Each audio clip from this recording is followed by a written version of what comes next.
So for our final talk of the session, we have Learning Treatment Effects While Treating Those in Need by Bryan Wilder. Thank you. Okay, thank you, everyone. So this is work that's joint with my collaborator, Welle, at the Allegheny County Department of Human Services. And so I'm going to kind of move back and forth between sort of talking about the sort of like way that we sort of formally model this setting and how that model is informed by kind of the process of working in this case with sort of a local government organization. So the motivating setting for this work is areas like human services, where a policymaker has a limited resource of some kind, which they believe to be beneficial, and they have to decide how to prioritize people for access to that resource. So for example, we could think about a program like rental assistance, where people who are in danger of being evicted could be given help paying their rent to help stave off that outcome. And so the reason that I say that these interventions are believed to be beneficial is that in most applied settings of this form, there's relatively little formal evidence about the effects of these interventions, either on average or for specific subgroups. Nevertheless, of course, the people who work at these agencies have a lot of experience in these domains. They have reason to think that these programs are beneficial. And they also form beliefs about which people are better candidates for different kinds of interventions. And so those beliefs get codified in systems that try to allocate these resources. And those might be sort of specific sorts of rule-based systems, or increasingly they're algorithmic systems in the sense that we might fit models that predict the risk that someone will experience an adverse outcome if they don't get this kind of extra assistance, right? So we might predict the risk that someone will end up utilizing homeless shelters in the future or have a lot of emergency department admissions, and on the theory that these people who appear to be in greater need, according to this kind of algorithmic score, are better candidates for treatment. So these algorithmic sort of risk assessments are increasingly common in policy settings, but they impose a trade-off, at least in one particular kind of trade-off that we're going to focus on, is that it creates a challenge for program evaluation. Because for me to tell whether these programs are actually effective in the sense that they improve outcomes for people, I would ideally like to be able to make randomized comparisons, right, where I get to see the outcome if people got the intervention versus if they didn't.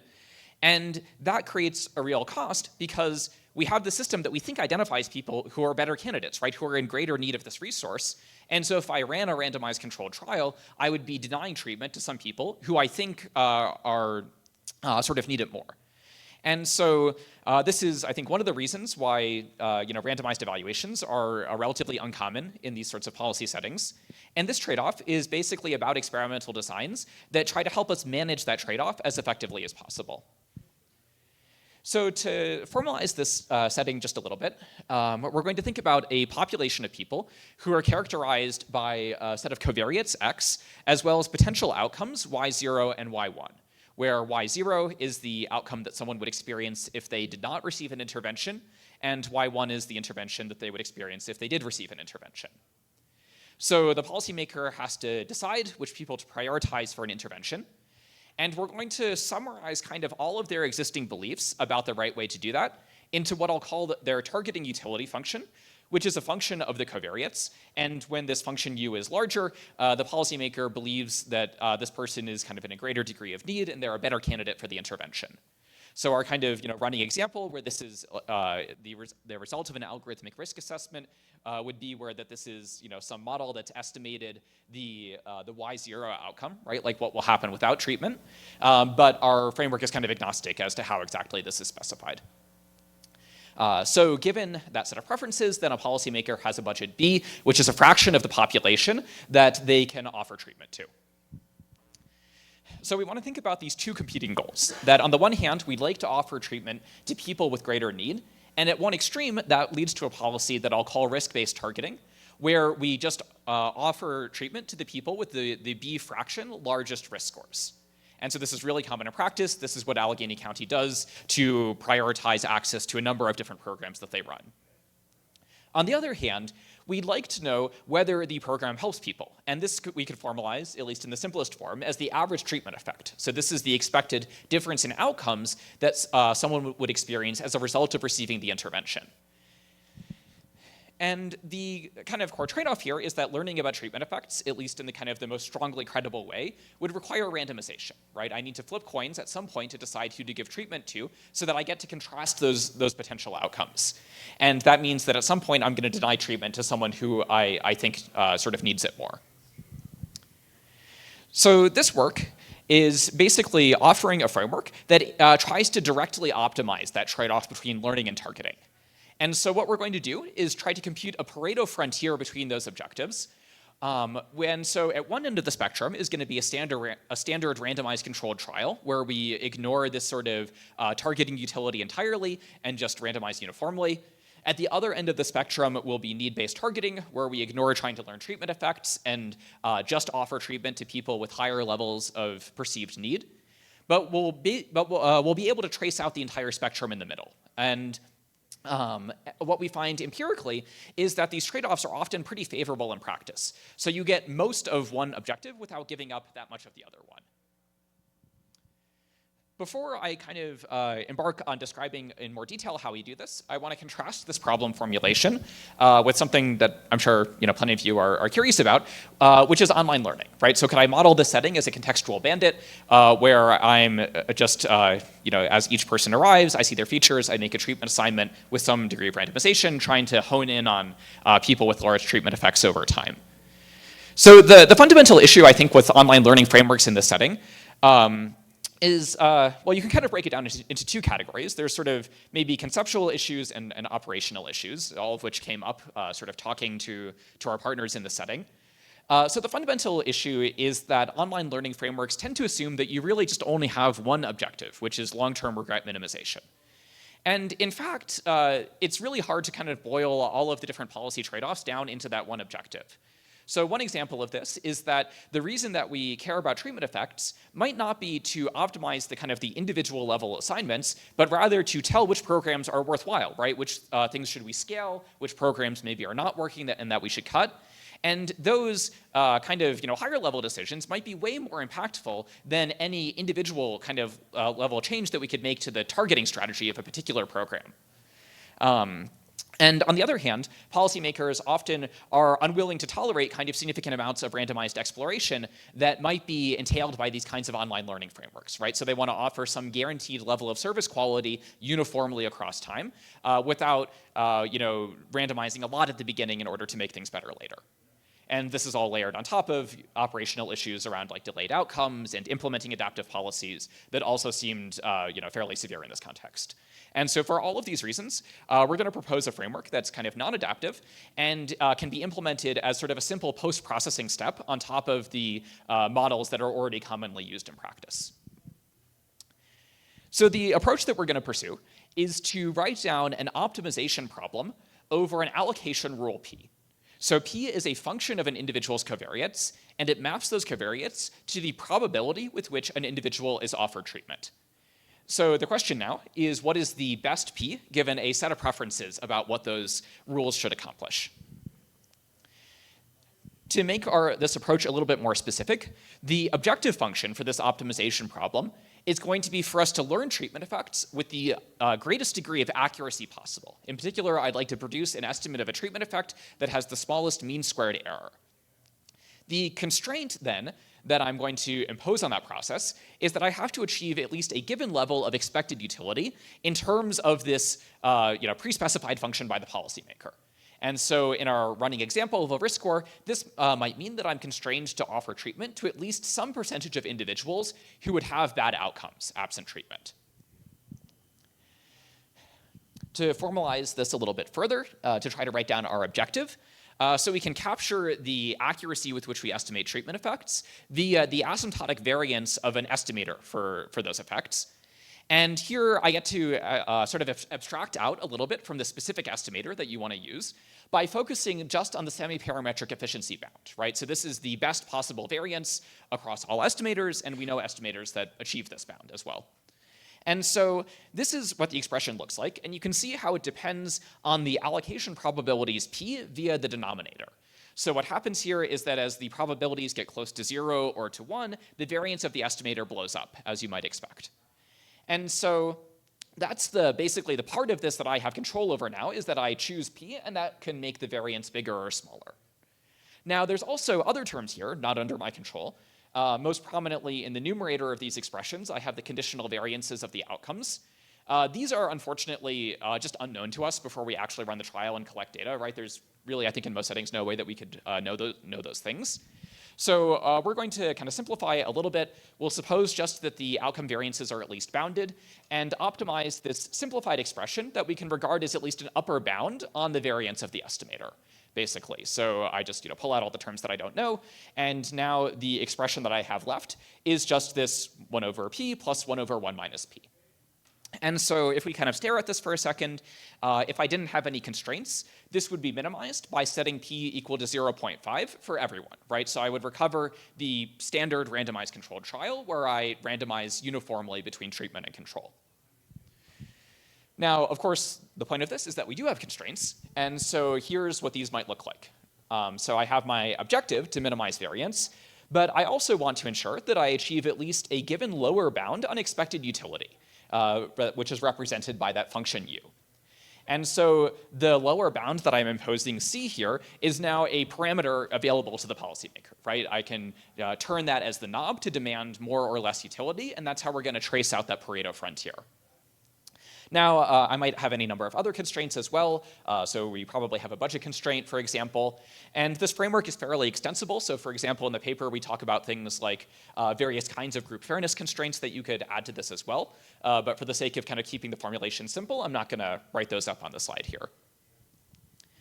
So algorithmically, our goal now is to solve this optimization problem, right, and produce a policy.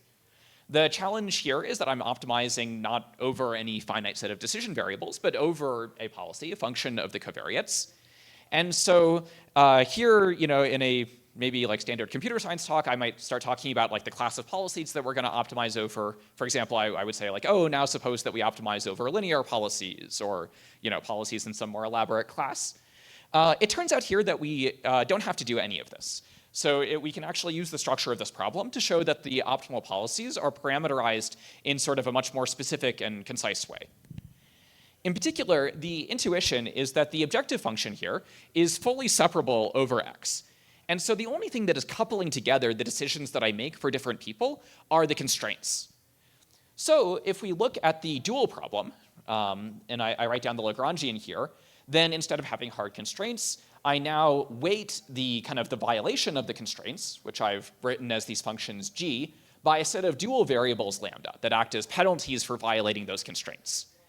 And so the nice thing here now is that if I tell you what the dual parameters are, everything becomes fully decoupled over individuals, right? After you fix the duals, you can formally sort of push the minimization inside the expectation. So effectively, you can make a separate decision for every individual.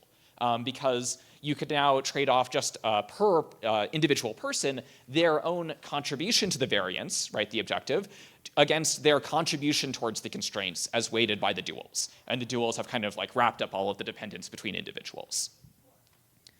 So this suggests an algorithm of the following form, where I use a training set of samples from the distribution to estimate the optimal value of the dual parameters.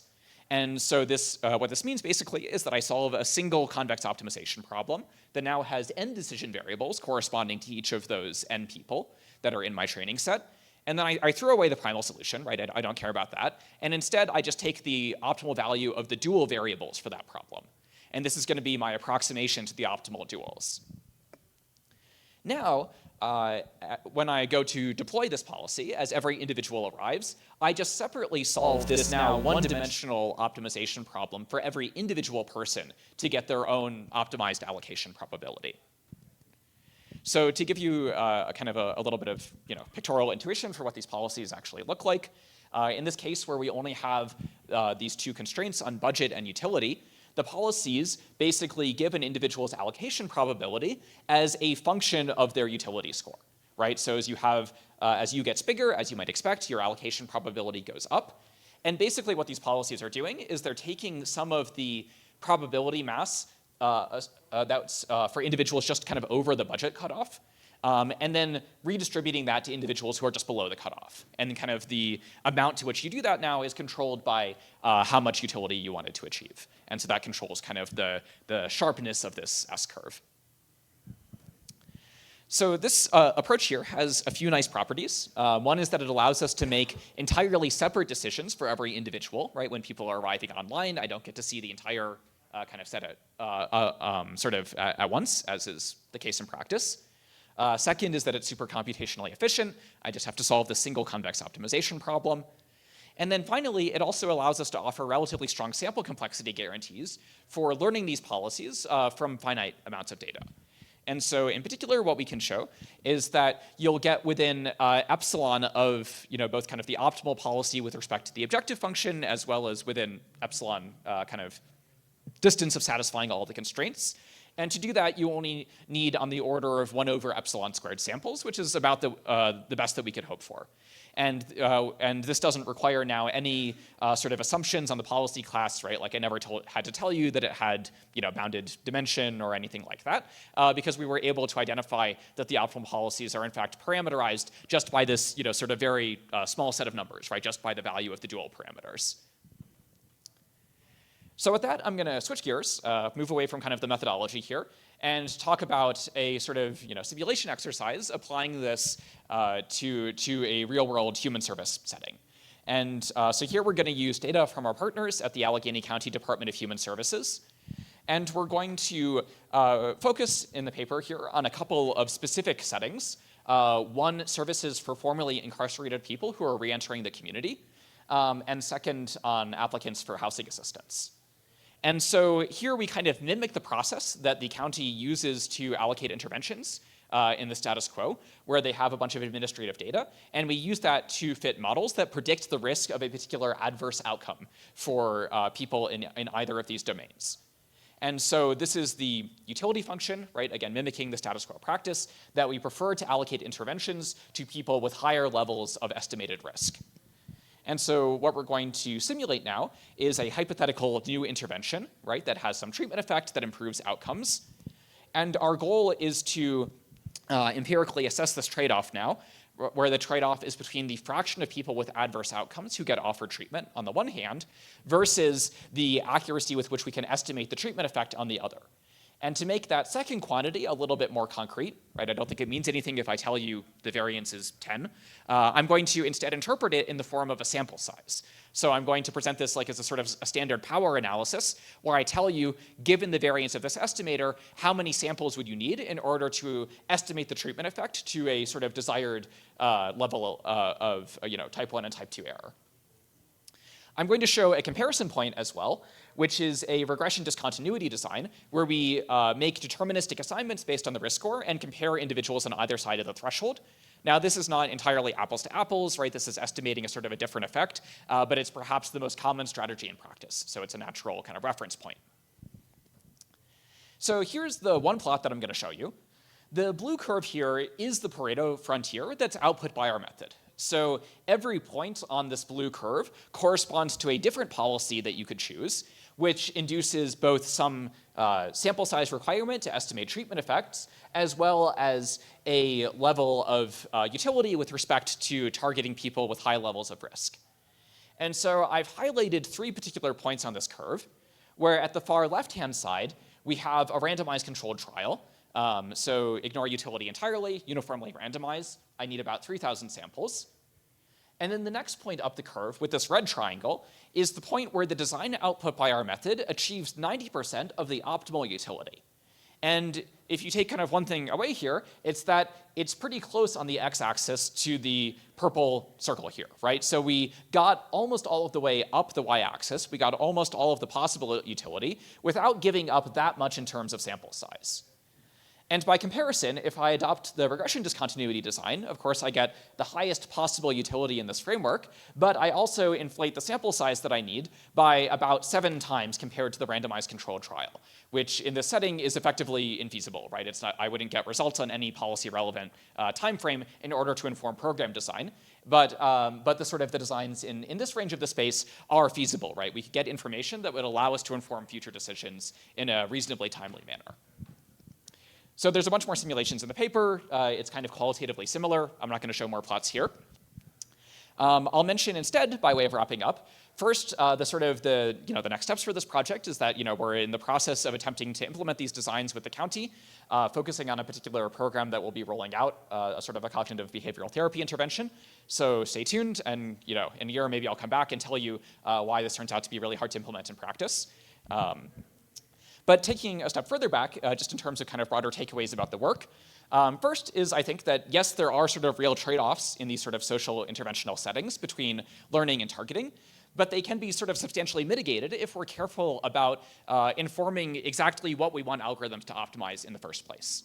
And so part of my own belief here is that maybe as researchers, especially in machine learning, we kind of over-index on the value of eking out improvements of accuracy in models, right, making this sort of targeting more and more precise, when in fact, what would be much more impactful in the long run is informing higher level strategic decisions about which programs matter, which should be scaled up, and so our hope is that this kind of style of design would allow that kind of more widespread and high-quality program evaluation, which would do more ultimately in the long run to improve the quality of services that we offer to people in need. So thank you very much, and I'm happy to answer any questions.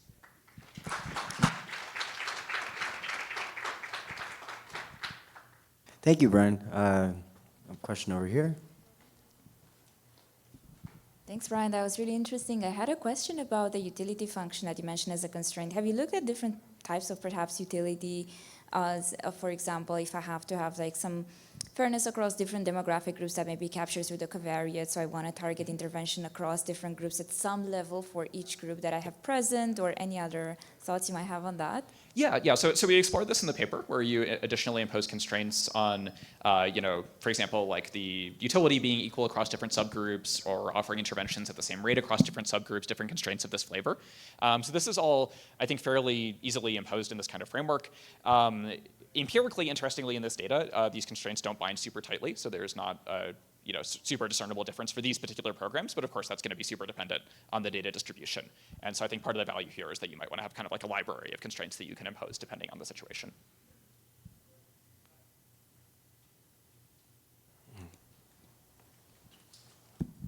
Hi.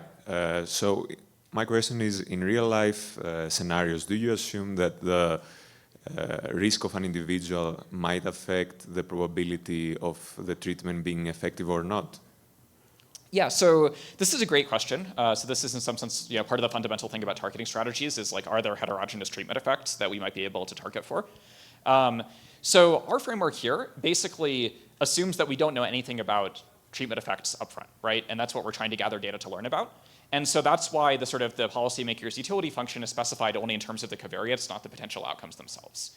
So basically, we're taking the stance that we don't know the answer to that question yet.